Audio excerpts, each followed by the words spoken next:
nǹkan ẹyọ kan tó ṣọ́ fún mi jù láyé òun ni pé gbogbo ẹ̀yọ ọkùnrin inú iná lẹ̀ lọ. Kí la tún ṣe? Kí lẹ̀ ṣe?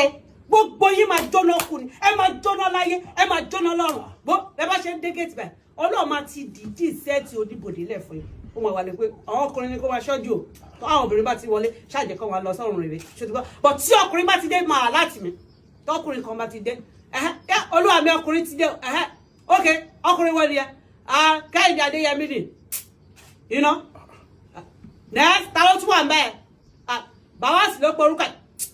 Iná. Ta ló tún kù ń bẹ́ẹ̀? Núránù ni sà. Iná. Ọkùnrin wọn ló tún wà ń bẹ́ẹ̀. Muyidi Sásílù ni.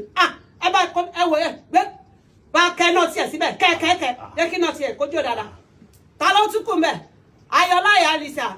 Bàbá tọ̀ ẹ̀ ọkùnrin ròdòròdò tó pupa báyìí. Ó máa ṣe fine boy nínú fíìmù.